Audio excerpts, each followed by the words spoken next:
So, what does it take to build a government that's strong, but not too strong? Today we are diving deep into Alexander Hamilton's original blueprint. We're going to use his own arguments, right from the Federalist Papers, to see exactly how he imagined a powerful presidency and an independent judiciary coming together to create a stable, lasting American government. You see, this was the fundamental question. It was the tightrope walk that really defined the U.S. Constitution. I mean, the founders had just thrown off a king, right? But they also feared the chaos of a weak government, which they'd already gotten a taste of under the Articles of Confederation. Hamilton's answer to this puzzle didn't just win an argument, it literally shaped the course of a nation. All right, so here's our game plan for breaking down his logic. First, we'll look at his vision for what he called an energetic executive. Then we'll see the crucial checks and balances he designed to control that power. From there, we'll dig into the judiciary's role as the Constitution's ultimate guardian, and finally, we'll ask how this centuries-old debate is still very much alive today. Okay, let's dive right in with Hamilton's vision for the presidency. He argued that for a republic to actually succeed, it needed more than just liberty, it needed strength. And that strength, he said, had to come from what he famously called an energetic executive. But what did Hamilton actually mean by energy? You know, it wasn't about being aggressive or some kind of authoritarian. It was all about the government's basic ability to govern, to act decisively when a crisis hits, to stay firm in its principles, and to provide a stable administration that people could actually rely on.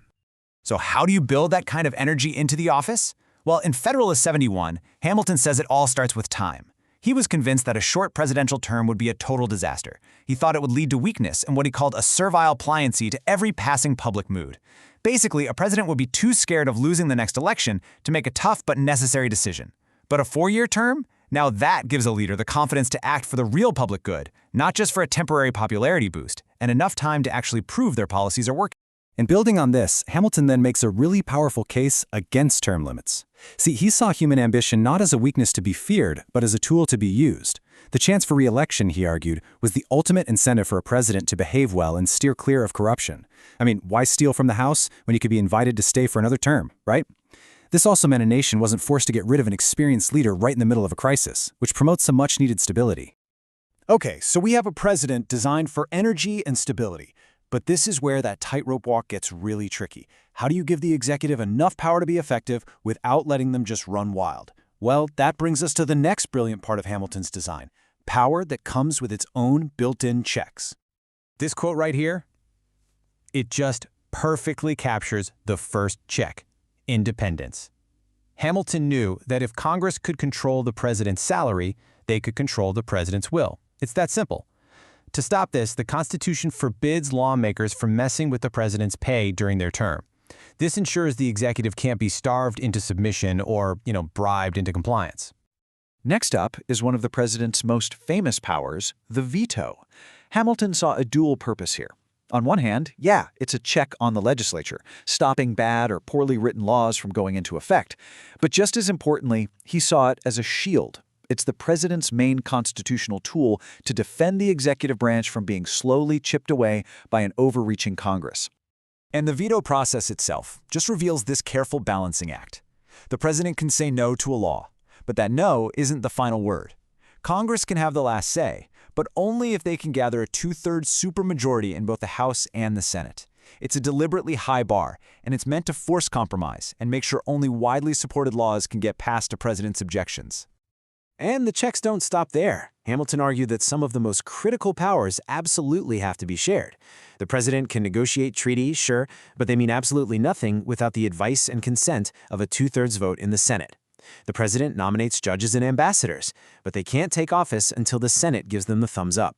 It's essentially a forced partnership designed to prevent any one person from totally controlling the country's foreign policy or stacking the government with their friends. Hamilton also laid out a few other key powers to make sure the executive could actually, lead effectively. As commander-in-chief, the president can act with the kind of speed that's required in wartime. With the pardon power, the executive can offer mercy, which Hamilton saw as a vital tool for ending rebellions and restoring peace. And finally, by recommending measures to Congress, the president really gets to set the entire national agenda. So we have a powerful executive checked by a powerful legislature. But who checks them both? Who makes sure that all the players are following the ultimate rule book, the Constitution itself? This brings us to Hamilton's final piece of the puzzle, the judiciary, which he famously called the least dangerous branch. Man, this line from Federalist 78 is the absolute key to understanding the judiciary's role. Think about it. The courts don't command the army, they don't control the nation's money, they have, as Hamilton says, neither the force to make people do things, nor the will to create new policies. Their only real power is their judgment, their ability to interpret the law. And this power of judgment? Well, it leads to the judiciary's most vital function, what we call judicial review. Hamilton saw the courts as an intermediate body, standing between the people and their lawmakers. In his view, if a law passed by the legislature violates the Constitution, which is the ultimate will of the people, then the Constitution has to win, every time. The court's duty, then, is to declare that law void. But for judges to actually stand up to Congress and the president, Hamilton knew they had to be absolutely fearless. So he designed this incredible shield of independence made of 3 layers. First, life tenure, so they wouldn't ever have to worry about re-election. Second, a protected salary so they couldn't be financially punished for unpopular rulings. And third, a really high bar for removal, making sure they could only be impeached for actual misconduct, not just for making a decision someone powerful didn't like. Now, you have to remember, these ideas, written over 2 centuries ago, they aren't just historical footnotes. They form the very core of the constitutional debates we are still having today about presidential power and the proper role of the courts. So let's just quickly recap. What we have in the end is Hamilton's finely tuned machine for government, an energetic executive to provide strong leadership, powerful legislative checks to prevent tyranny, and a fiercely independent judiciary to guard the rulebook for absolutely everyone. And that brings us to the final, and honestly, the most important question of all. When you look at our government today, at the push and pull between the president, Congress, and the courts, is this intricate balance of power really functioning the way Hamilton envisioned? Well, that is the enduring debate his blueprint leaves for all of us.